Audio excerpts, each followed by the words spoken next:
Muy buenas noches, amables televidentes. Aquí estamos en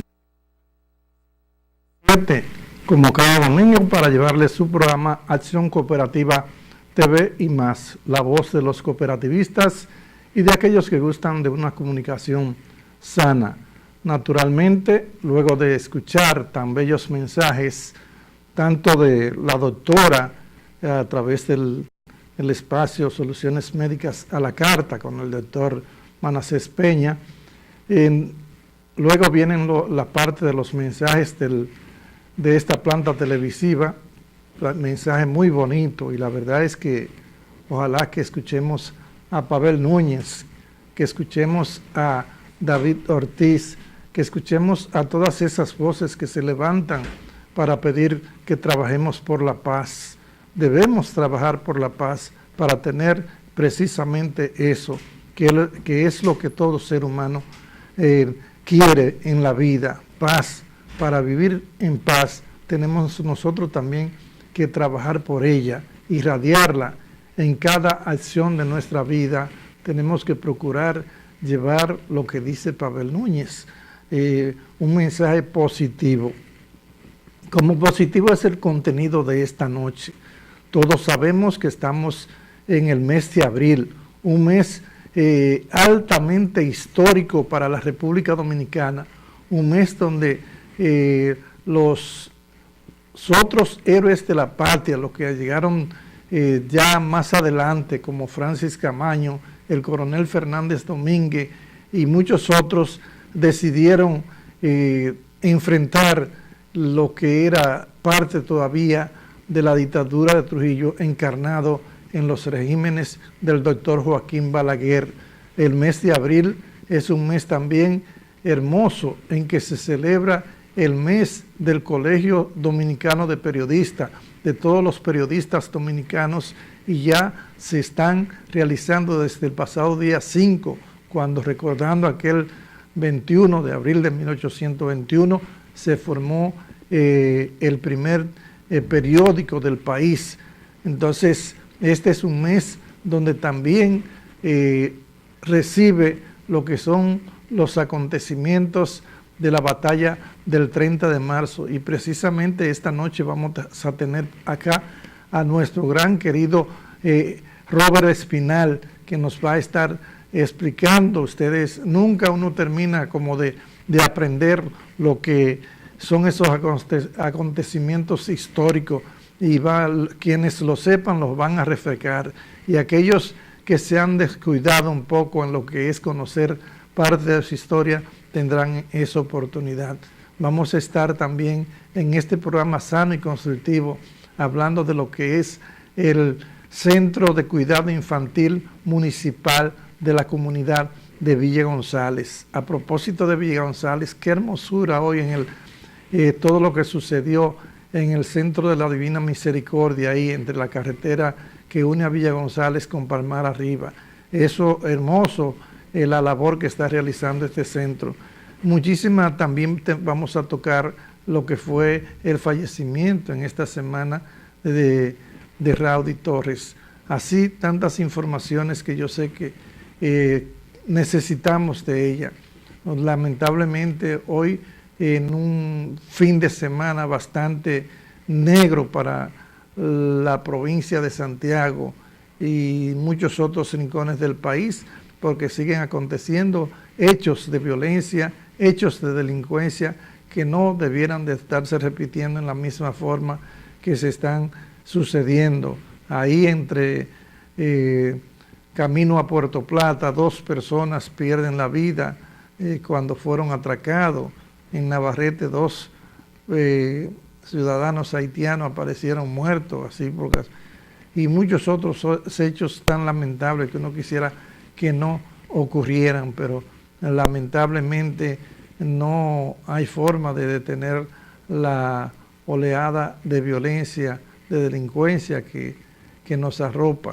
En el orden internacional, el hecho más trascendental de esta semana, naturalmente, que es el apresamiento, ya se entregó Ignacio Lula da Silva, luego de ser ratificada una condena por los asuntos de la Odebrecht y de los escándalos que afectaron a uno de los líderes recientes de más pujanza en el universo posiblemente, pero sobre todo en el continente americano, Ignacio Lula da Silva, que ya acosado por lo que era la persecución, decidió albergarse en su institución patria, en su institución paternal, el Sindicato de los Trabajadores de allá de Brasil.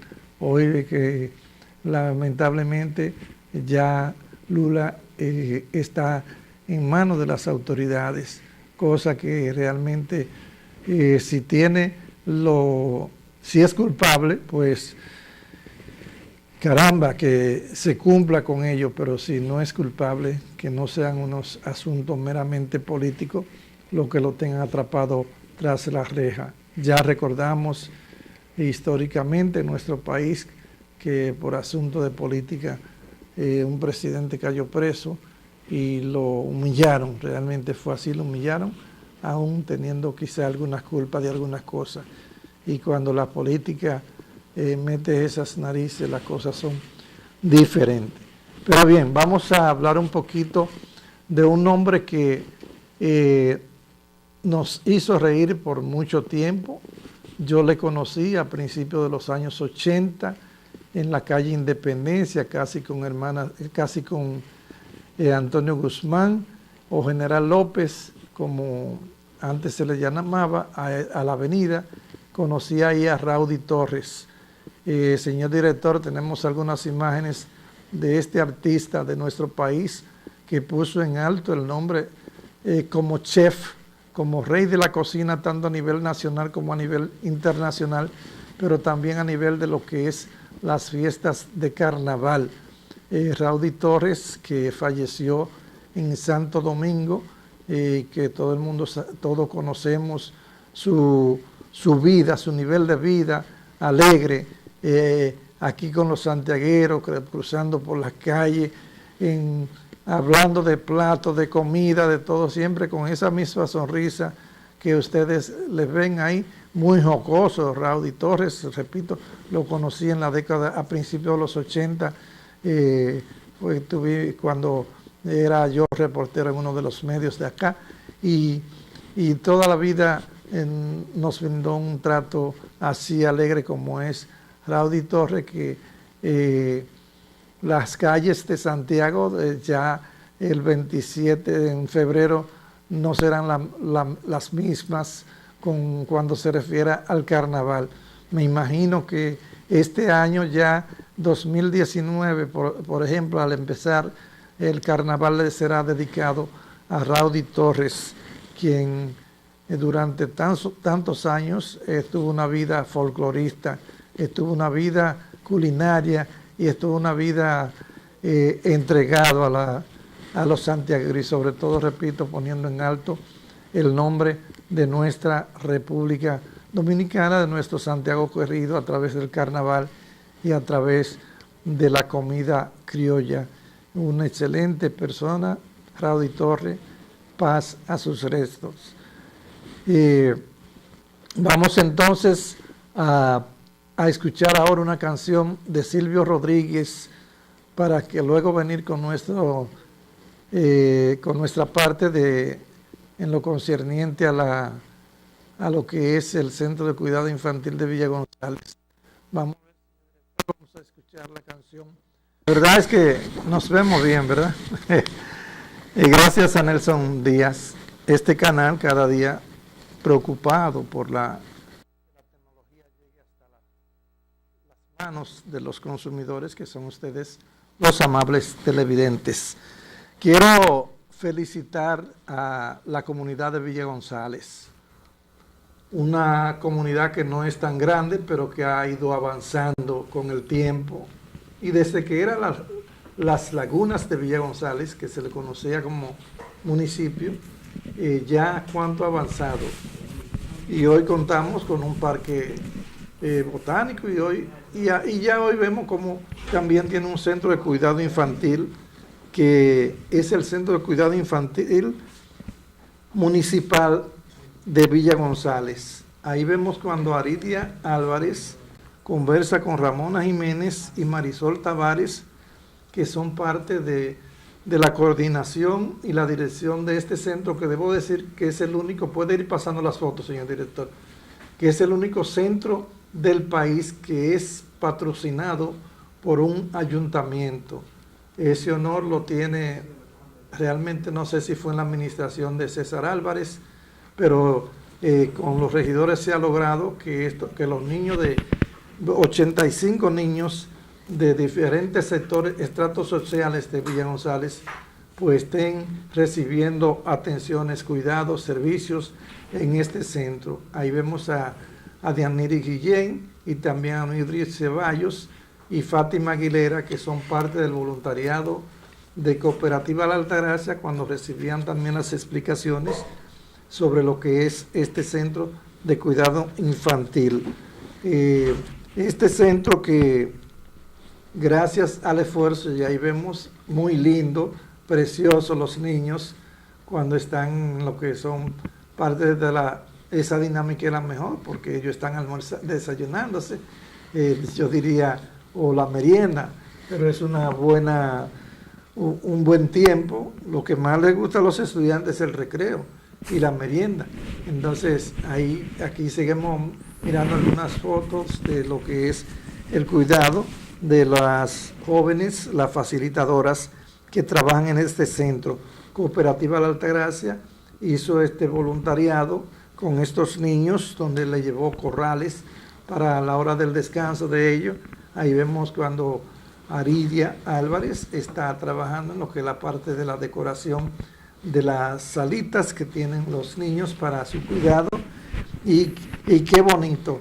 Ahí vemos otro de los pabellones donde están los niños, donde se cuidan. Ellos llegan temprano por la mañana, a las 8:30, y luego permanecen ahí. Son hijos de personas, repito, de diferentes niveles económicos y sociales, que gracias a este centro de cuidado pues pueden irse tranquilos al trabajo mientras dejan su niño en este centro, que gracias a Dios cuenta con él Villa González. La misión del centro, que es un centro que proporciona servicio de cuidado. Ahí vemos la profe de Villa González, y vemos a Frandi, a Aridia, a Neudri, a Fátima, a Dianiri, que son de las personas que estuvieron trabajando allá en lo que es el centro de Petimo, que da servicio a niños y niñas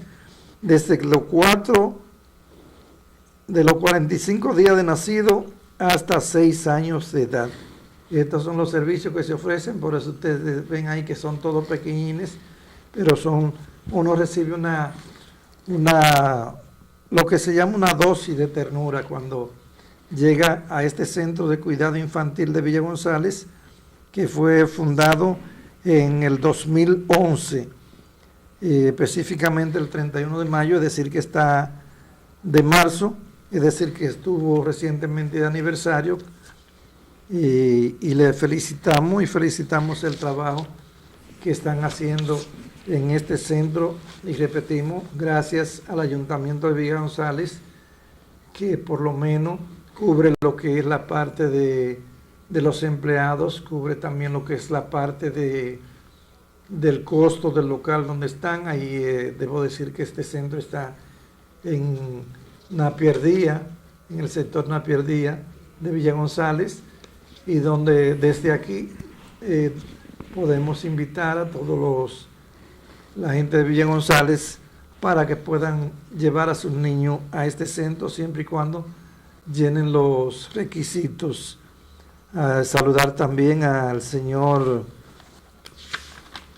del canal Laguna TV, que es Andrés Sánchez, que estuvo también presente con nosotros ahí en lo que fue la parte grabando. Ahí vemos el personaje de Aurín, de Cooperativa La Altagracia, y todos los niños abrazados con las tías. Ya ahí está un grupo más grande, y ahí están todos. tanto los jóvenes del voluntariado que nos acompañaron, como las encargadas del centro y de parte del directorado de Cooperativa La Altagracia en el distrito Villa González. Gracias, señor director. Vamos ahora a bajar porque ya tenemos con nosotros al invitado.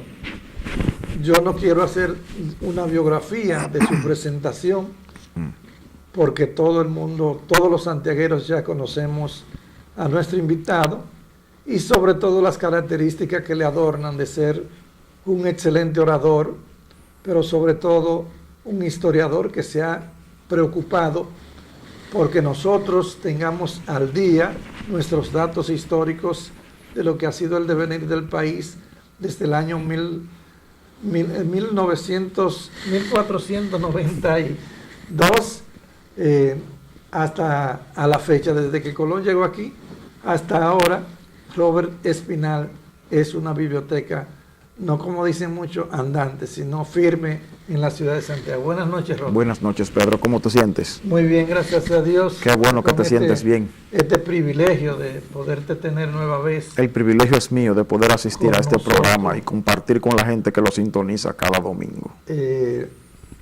Tú sabes, Robert, que la historia es la agenda que permite que los pueblos vayan repasando sus hechos y entrar en contacto con ellos para que no se dé el refrán de que pueblos que olvida su historia está condenado a morir en ella.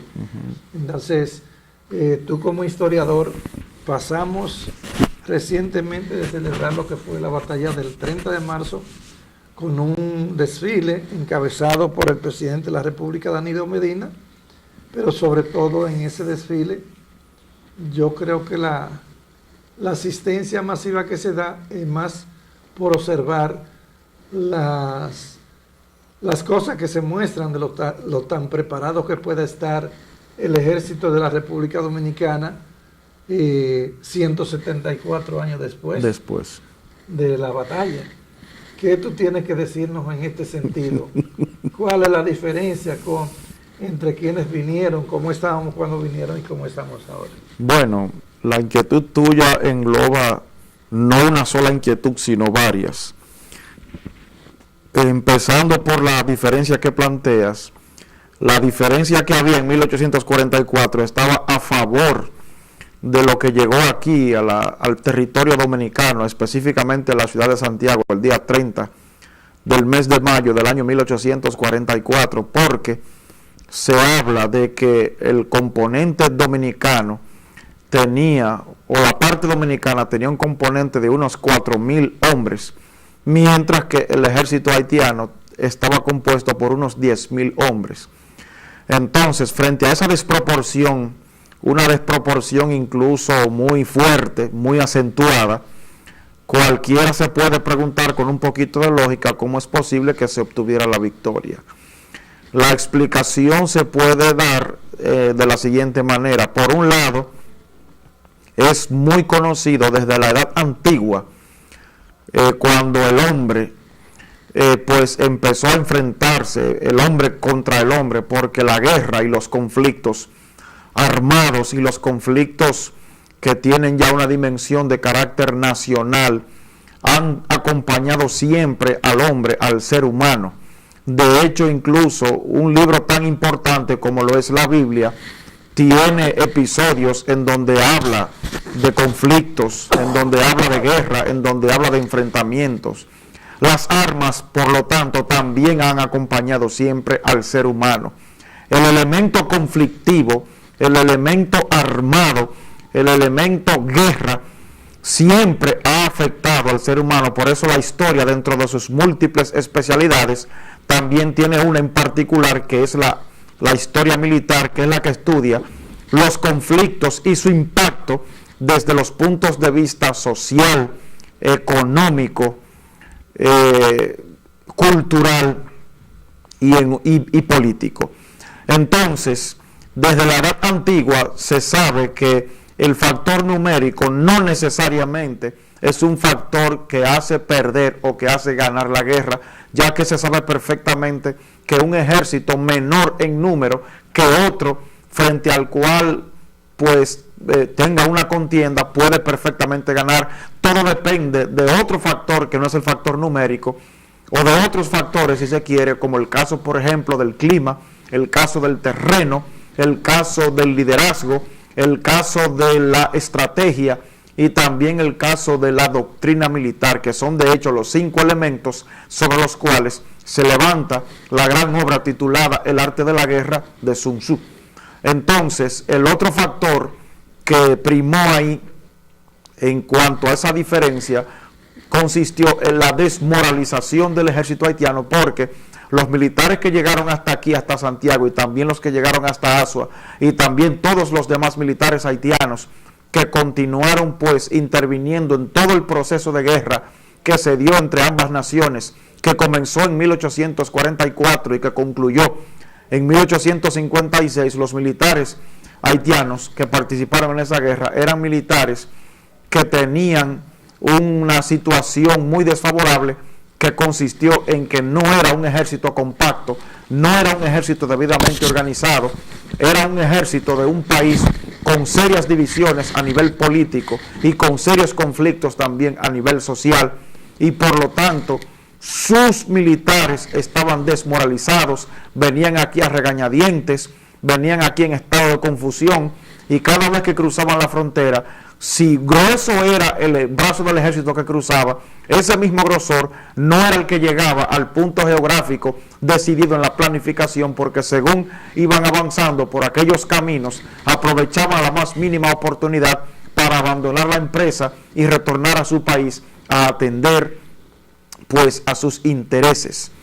Entonces, en cuanto a la otra parte de tu inquietud de qué tan preparado está no solamente el ejército de la República Dominicana, sino nuestras fuerzas armadas en sentido general, ya que el día 4 pasado no se celebró el día 30 el desfile porque coincidió con la Semana Santa, y por lo tanto el desfile, la fecha del desfile se trasladó a una fecha posterior. En este caso la fecha fue el 4 de abril, y de hecho el 4 de abril todavía es posible hablar de lo que aconteció en Santiago en 1844, ya que el día 5 de abril de ese año, el general José María Inver redactó el informe que envió posteriormente a las autoridades de la Junta Central Gubernativa, de manera que hay todo un proceso entre el 30 de marzo y el 5 de abril del 1844, y en ese proceso, en ese transcurrir del tiempo,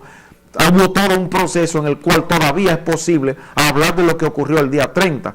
Entonces, ¿qué tan preparadas están nuestras Fuerzas Armadas? Eso se vio ahí con todo lo que pasó frente al presidente de la República y frente a todas las demás personas que estábamos ahí. Digo estábamos porque yo también estuve ahí, yo acudí a ver el desfile. Entonces, los desfiles militares se hacen con la finalidad de celebrar y de conmemorar un determinado acontecimiento que también tiene un carácter militar, pero también se hacen con la finalidad de despertar vocaciones militares, específicamente en la juventud, para que sepan, para que entiendan, para que asuman que la carrera de las armas, para decir una expresión del maestro Osvaldo Cepeda y Cepeda, es una profesión honorable. Ahí vemos una imagen del comandante de la Guardia Presidencial, un general del ejército, cuando pide con su voz de mando un presente en armas para proceder a los honores militares de estilo que le fueron rendidos al honorable señor presidente de la República, el licenciado Danilo Medina Sánchez.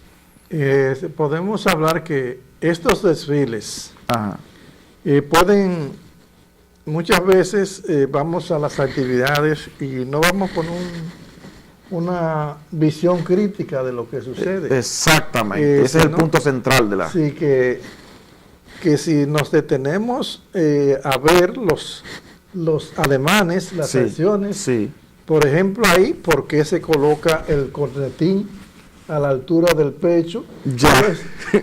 Todas esas cosas, ¿verdad? Que es en señal de saludo, así sí, como lo manda el protocolo saludo Se ha discutido mucho de dónde el dominicano debe colocarse la mano cuando el himno nacional. Exacto, en el pecho, como lo está haciendo el presidente ahí. Otros dicen que es con la mano a nivel de la rodilla. Bueno, eso yo no lo había escuchado, pero primera vez que lo escucho. Son tantas cosas, y realmente yo creo que estos desfiles, más que ir a ver... Mira, el presidente y la gobernadora están en lo correcto. Los dos funcionarios que están en el centro, el de este lado, el de... En el caso de la gobernadora es porque la representante... Sí, pero los dos funcionarios que están en el centro no lo están haciendo, no están saludando el himno. Lo correcto es que todos lo hagan, no solamente el presidente. Mira a Juan Daniel Balcácer. Correcto. Hay gente que cree que el presidente lo hace por ser el presidente. No, es que todo ciudadano cuando escucha el himno, la forma de saludarlo es llevarse la mano derecha al lado izquierdo del pecho donde está el corazón, porque esa es la forma correcta de saludar el himno nacional. No solamente algo atribuido al presidente. Sí. Ahora bien, hay otro detalle que es, repito, la cuestión central de tus inquietudes.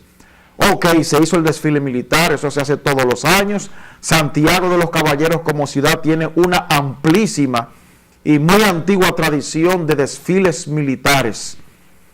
Yo recuerdo los desfiles militares desde la época que la historia dominicana se conoce como los 12 años de Joaquín Balaguer.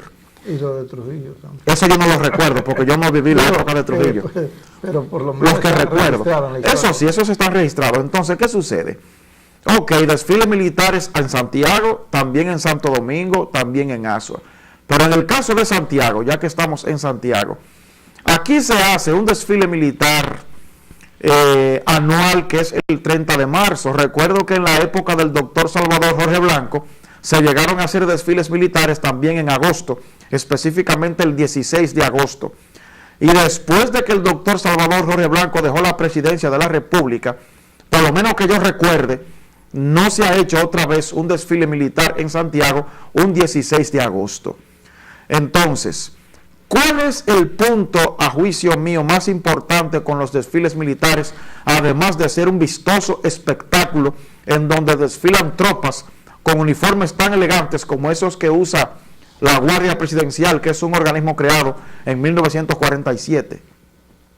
El punto es que por vistoso que sea un desfile militar, por bien organizado que esté un desfile militar, y por digamos, por bueno, o por amplio, o por profundo, o por sincero que sea, el entusiasmo que la gente sienta ver sus Fuerzas Armadas desfilando, eso, el desfile militar, no tiene, a mi juicio, ningún sentido, ni ningún valor, si la gente ignora la causa, la razón del desfile. Correcto. Y en este caso se trató de la batalla de Santiago del 1844. Entonces, yo recuerdo que en la década de los años 80, desde el 25 de marzo hasta llegar al día 30, se hacía todo un amplio programa de muchísimas actividades. Correcto. Que incluían charlas, conferencias, paneles, concursos en instituciones como el Ateneo Amantes de la Luz, como la Alianza Cibaeña, como los liceos, los colegios, etcétera, etcétera. Y ya cuando venía a llegar el día 30, ya la gente estaba, sobre todo los jóvenes, los estudiantes, estaban bastante empapados del asunto, de la razón de la causa, es más, del desfile. Es más, en el imaginario popular, en la memoria histórica más bien, de los habitantes de Santiago, no ha calado lo suficiente la batalla de Santiago del 1844.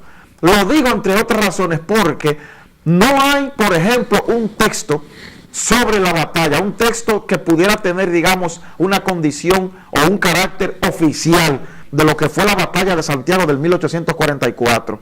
No hay un monumento lo suficientemente majestuoso, o aunque sea sobrio, no importa, pero no hay un monumento que llame lo suficientemente la atención del habitante de Santiago y de quien visita la ciudad acerca de esa batalla.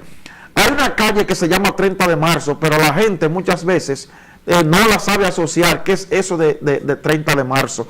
Quienes participaron en la batalla no están lo suficientemente, digamos, promovidos entre los habitantes de Santiago. La gente sencillamente no conoce, en sentido general, no conoce qué pasó en Santiago el 30 de marzo de 1844. Entonces, esa es una labor que le compete, según mi criterio, sobre todo a la Dirección Regional de Educación, específicamente al Departamento de Ciencias Sociales de la Dirección Regional de Educación, que todavía no ha hecho una labor, y no estoy hablando de las autoridades que dirigen la regional, sino de la regional en sentido general, porque una labor así nunca se ha hecho, y es una labor permanente, porque a la gente joven hay que estarle refrescando permanentemente esto. Yo estoy de acuerdo con el desfile militar, con que sea el desfile militar. Sin embargo, con lo que no estoy de acuerdo es con que el desfile militar siga siendo una actividad vacía, en el sentido de que la gente no va consciente de ver que se trata de un hecho, de un espectáculo que se hace con esa finalidad. Es más, en todo lo que pasa por ahí frente a la gente, no pasa una tropa que evoque los soldados de aquella época, que eso sería, digamos, lo más importante y lo más llamativo. Y otro detalle que tienen los desfiles militares dominicanos, todos, no solamente los que se hacen en Santiago, es que cuando va a iniciar, después de la rendición de los honores, siempre un oficial general, sea del ejército, sea de la armada o sea de la fuerza aérea, solicita el permiso al presidente de la república, y eso está muy bien. Pero cuando se anuncia el desfile, siempre se dice, y también lo recalca el oficial que pide el permiso, que el desfile se ha organizado en honor del presidente de la república. Entonces, ¿qué sucede? Organizar desfiles militares en nuestro país en honor al presidente de la república es una herencia trujillista. Eso se hacía cuando Trujillo. El desfile militar se hacía en honor de Rafael Leonidas Trujillo Molina. Y una vez decapitada la dictadura, todos los demás presidentes de la república han continuado con esa tradición de que se organicen los desfiles en honor de la persona del presidente de la república. En el resto de Hispanoamérica, para no salirnos de Hispanoamérica, eso no se hace así. Los desfiles militares en los demás países del mundo se hacen en honor de héroes o en honor a hechos de carácter histórico y trascendentes. Por lo tanto, esa parte, que es una herencia visiblemente trujillista, hay que corregirla para que los desfiles se hagan no en honor del presidente de la república, sino en honor a los héroes que cayeron en un momento determinado, aportando lo más preciado que tiene un ser humano, que es su vida. En este caso, ¿en honor a quién? A los héroes del 30 de marzo. Es importante ese aporte, Robert, porque cientos de profesores que, igual que mi esposa, yo sé que están mirando el programa y le está sirviendo de un instructivo. Si vemos bien lo que tú acabas de decir, ya la figura del presidente la convierten quienes preparan el desfile en una especie de adulancia. Sí. Si al jefe del Estado no importa quién, ahora está el señor Danilo, pero quien esté, ya tú lo has dicho. El de turno, porque no es que el de ahora. En una adulunería. Exacto. Me recuerda eso cuando llevaban el sillón de Balaguer, donde quiera que iba el presidente, y ve esa silla grandota, y eso se ha descontinuado un poco, no es que es... Pero Trujillo lo hacía, imagínate, sí, esa herencia trujillista, es que fueron 30 años, Pedro, y eso caló muy hondo en la confianza del pueblo y de los que trabajan en el Estado. Entonces, cuando vimos el desfile ahí, dentro de los gestos, como te digo, hay la manera de levantar el pie a una altura, ya, que también entiendo que son reglas dentro de lo que es el desfile, pero sobre todo a mí me gustaría que tú me hagas una puntualización. Ajá. Los haitianos que venían para el 30 de marzo a Santiago, bueno, era cruzar por aquí, ocupar a claro, Santiago. claro. No tuvieron algunas paradas ni alguno en Mao, por ejemplo, en la línea, esos pueblos de la línea. Puede ser que la tuvieran por razones de habituallamiento y de descanso, es decir, por razones de que además de descansar, también para tomar alimentos, hacer necesidades fisiológicas, poder a descansar los caballos, etcétera, etcétera. Eso puede ser por pura lógica. Entonces, no hubo ningún tipo de resistencia en cuanto hasta llegar aquí. Bueno, hubo algunas escaramuzas antes de llegar a Santiago, y cuando llegaron a Santiago ya la ciudad estaba alerta, porque a pesar de que cundió el pánico, cuando dieron la voz de alarma, la dio un comerciante inglés que tenía intereses en Santiago, y que para el momento en el que empezó a prepararse el ejército haitiano, él estaba ya, vino directamente por mar, dio la voz de alerta en Santiago, la gente entró en pánico, la mayoría salió huyendo, nadie quería hacerse responsable de organizar la defensa de la ciudad, hasta que en Moca apareció el general José María Inver, y él aceptó pues organizar la defensa, que hay que destacar que quienes participaron en esa batalla, el 100% no fueron santiagueros. Ahí hubo gente de Moca, ahí hubo gente de La Vega, ahí hubo gente de San José de las Matas, ahí hubo gente de Sabana Iglesia. Por eso es que un amigo nuestro, el ingeniero César Arturo Abreu, un vegano muy destacado, amigo tuyo, bueno, sí, amigo tuyo, porque hemos coincidido en algunas actividades en la cooperativa, y él también es cooperativista, un vegano reconocido. Él en una ocasión manifestó algo que a mí particularmente me llamó mucho la atención, porque lo considero muy atinado, y es que él decía que no es solamente batalla de Santiago, sino batalla del Cibao, porque el componente humano no fue únicamente de Santiago, no fue exclusivo de Santiago. Ahí hubo, repito, mocanos, veganos, gente también proveniente de Sabana Iglesia y de San José de las Matas. Entonces, ya la ciudad estaba organizada, la batalla se dio, para entrar ya de lleno en lo que fue de hecho la batalla, físicamente dentro de la geografía, dentro de lo que hoy es la geografía urbana de Santiago. La batalla se dio en toda el espacio que ocupa hoy el hospedaje, La Joya, Baracoa y parte también de Gurabito.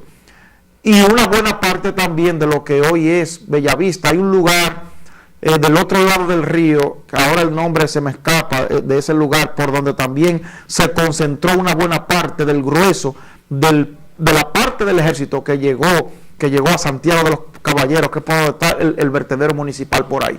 Sí, correcto. Entonces, los primeros, la ciudad se organizó en el fuerte, en el Parque Inver, la plazoleta de la Constitución y el Colegio Santa Ana. El Parque Inver en ese momento se denominó Fuerte Dios, la plazoleta de la Constitución se denominó Fuerte Patria, y el Colegio Santa Ana, donde estaba el Colegio Santa Ana, se denominó en ese momento Fuerte Libertad. Los primeros ataques, 3 ataques de hecho se registraron según la documentación de la época, por ahí, por el Fuerte Libertad, que estaba ubicado donde estaba hoy el Colegio Santa Ana, y me da mucho gusto siempre confirmar que tanto los estudiantes como los profesores de ese colegio, que es un colegio distinguidísimo de Santiago y con una antiquísima tradición de graduación y de preparación de bachilleres, todos muy competentes, y eso me consta porque por mi condición de profesor universitario, por mis manos pasan, si no todos, por lo menos una gran parte de la mayoría de los bachilleres de Santiago en la universidad. Entonces, que me consta que tanto los estudiantes como los profesores están conscientes del valor histórico que tiene ese punto en donde está ese colegio. Entonces, por ahí se registraron los primeros 3 ataques y fueron repelidos por el entonces capitán Fernando Valerio Gil, que posteriormente llegó al rango de general, y que en la actualidad la fortaleza que le sirve de asiento a la segunda brigada de infantería del Ejército de República Dominicana se honra en llevar ese nombre, Fortaleza General de División Fernando Valerio Gil. Entonces, fue Fernando Valerio, al mando del grupo de hombres que por disposición del general José María Inver se había concentrado ahí, quien repelió esos ataques. El ejército haitiano cometió el error de atacar en orden cerrado. El orden cerrado es una masa humana compacta en donde se juntan hombro con hombro y pecho con espalda. Si hubiese atacado en orden abierto, hubiese tenido más éxito. Ese fue un error.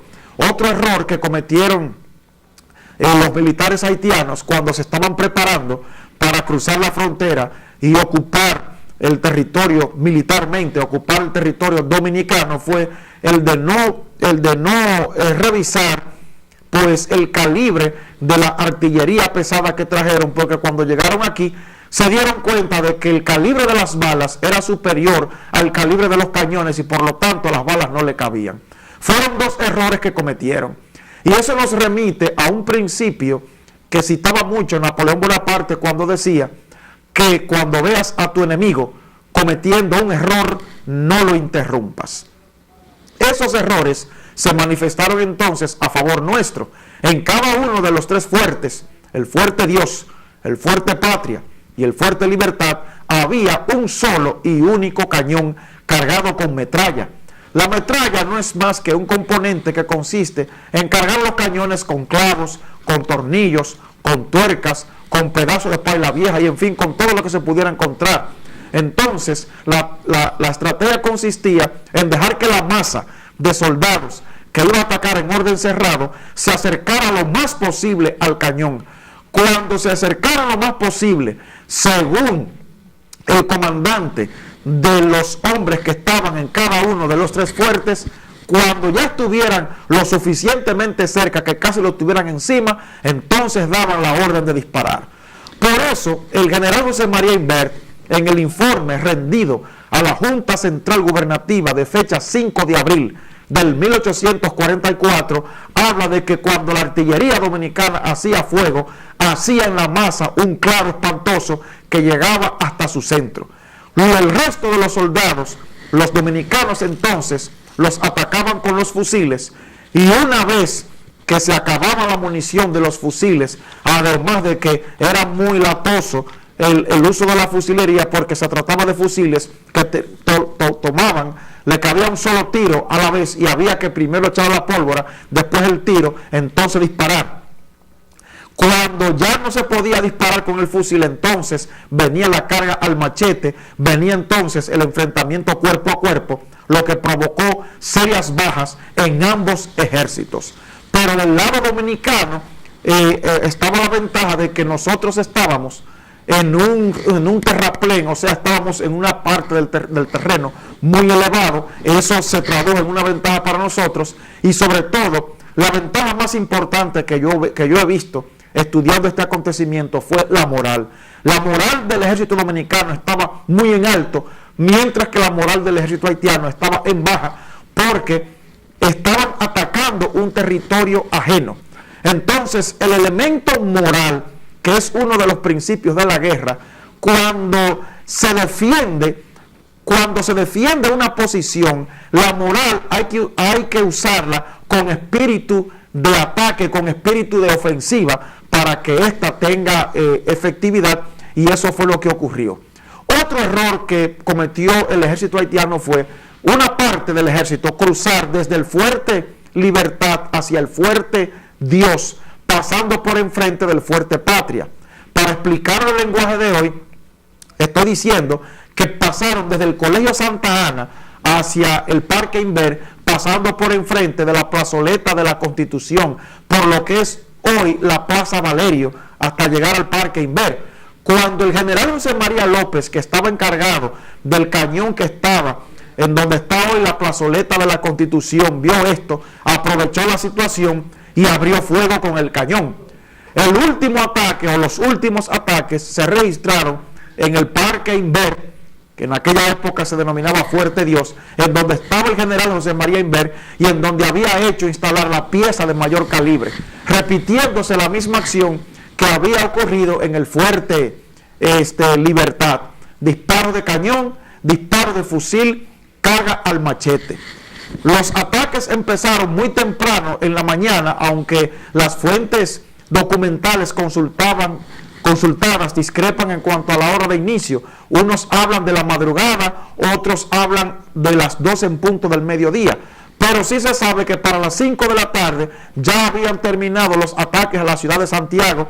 El general Pierrot recibió el parlamentario que le envió el general José María Inver con la noticia falsa de que Charles Herrard había muerto en Haití y Pierrot, que tenía ambiciones políticas por la presidencia de la República de Haití, se retiró en el mayor desorden, haciendo con esto cometiendo también una acción que también se pudiera calificar de errónea, porque la retirada, de acuerdo con el Código de Honor Militar, debe ser digna, y este se retiró indignamente porque no recogió los heridos, no contabilizó los muertos, no recogió el pertrecho de guerra y los alimentos que pudiera recoger. Incluso se hablaba de pailas y hasta de plátanos regados. Todo eso hizo posible que los dominicanos pudieran entonces recoger lo que en el vocabulario militar y lo que en el Código de Honor Militar se conoce como trofeos de guerra. Eso entonces dio por terminado definitivamente el proceso que se vivió en Santiago el día 30 del mes de marzo del 1844, con la victoria para el lado dominicano. Después de esto, entonces, hay que referirse al contenido del parte de guerra, es decir, del informe que el general José María Inver le rindió a la Junta Central Gubernativa, en donde él mintió, a propósito, mintió abiertamente, porque él negó las bajas diciendo, y lo puedo citar porque me lo sé de memoria, el parte de guerra: por una manifestación de la divina providencia, no hemos tenido que lamentar la pérdida de un solo hombre, ni tampoco haber tenido un solo herido. ¿Por qué mintió el general José María Inver?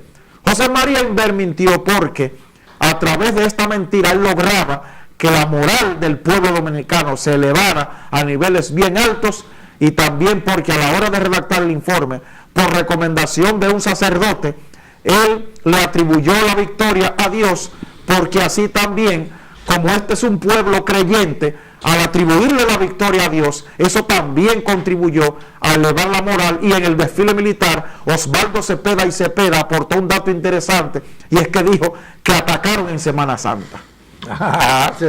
Se metieron en error.